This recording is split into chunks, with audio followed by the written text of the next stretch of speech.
अस्सलाम वालेकुम। अपनी इस वीडियो के अंदर हम क्लास 11 की एक्सरसाइज 4.6 के क्वेश्चन नंबर 3 का पार्ट 1 और 4 सॉल्व करेंगे।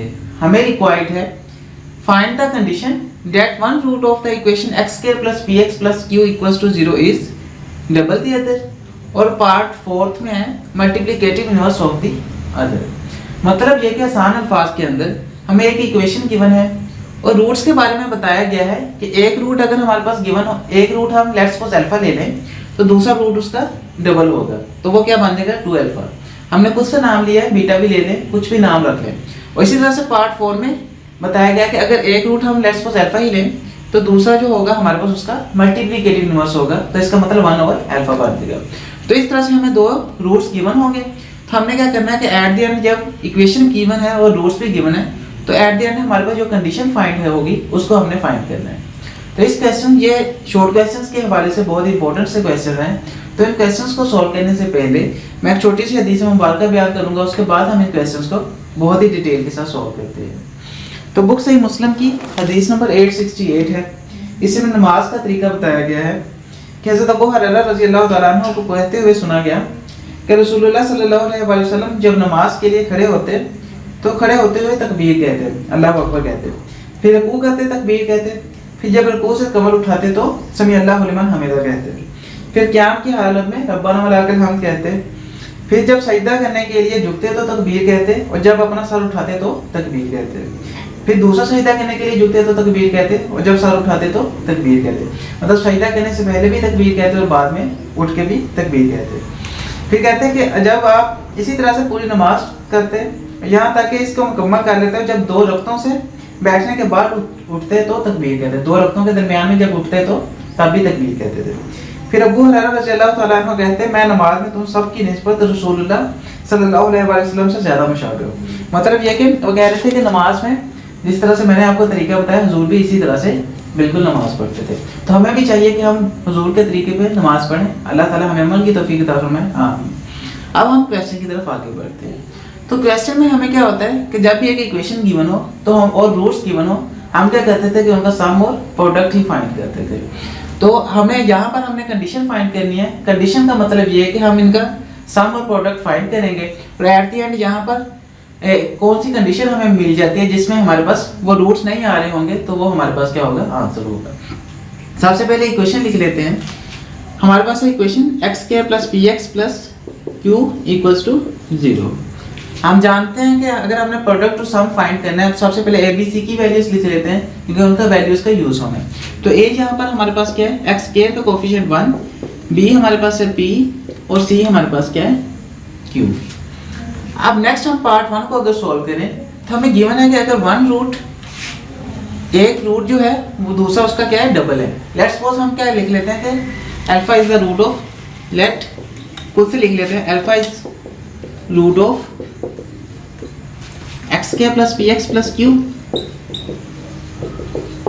अगर इसका अल्फा रूट होगा सो दूसरा रूट क्या होगा, double of the other, so 2 alpha is also the root of. ये इक्वेशन आ जाएगा x square plus p x plus q equals to 0। तो इसका मतलब है कि हमारे पास अगर अल्फा रूट लें तो इसके मुताबिक 2 अल्फा इसका क्या होगा, रूट होगा। तो इस तरह से 2 रूट्स हमारे पास मिल गए कि अल्फा और 2 अल्फा इसके रूट्स हैं इक्वेशन के x square plus p x plus q equals to 0। अब नेक्स्ट जब भी हमारे पास इक्वेशन गिवन हो और उसके रूट्स गिवन हो तो हम क्या करते हैं, सम और प्रोडक्ट ही फाइंड करते हैं। तो हमारे पास क्या आ जाएगा, अगर हम इनका सम फाइंड करें तो हमारे पास आ जाएगा अल्फा प्लस 2 अल्फा, और हम जानते हैं कि अल्फा प्लस बीटा, बीटा को हमने 2 अल्फा ले लिया यहाँ पर, तो किसके इक्वल होता था, माइनस बी ओवर ए के।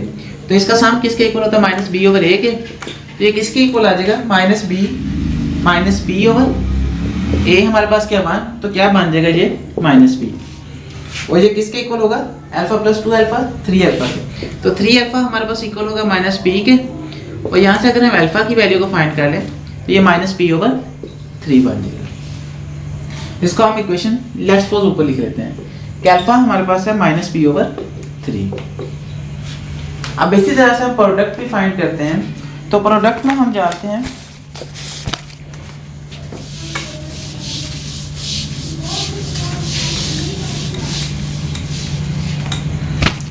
प्रोडक्ट के लिए अल्फा इंटू 2 अल्फा आ जाएगा। रूट्स हमारे पास क्या थे, अल्फा और 2 अल्फा, तो उनका प्रोडक्ट किसके इक्वल होता है, ये c ओवर a के।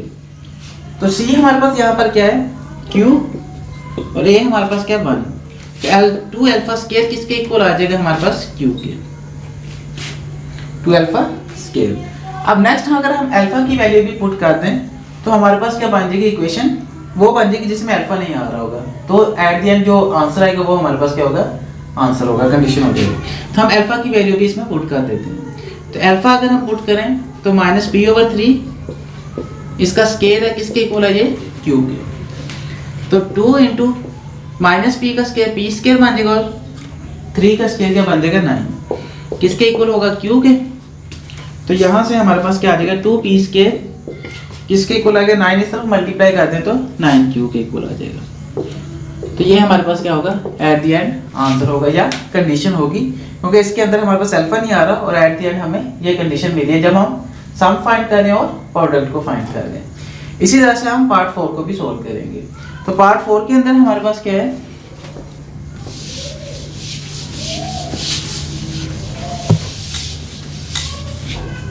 पार्ट 4 में हमें गिवन है कि अगर एक रूट हम अल्फा लें तो दूसरा हमारे पास क्या होगा, मल्टीप्लिकेटिव इनवर्स उसका, दूसरा क्या बन जाएगा 1 ओवर अल्फा। हम लिख लेते हैं, लेट अल्फा और 1 over alpha are the roots of,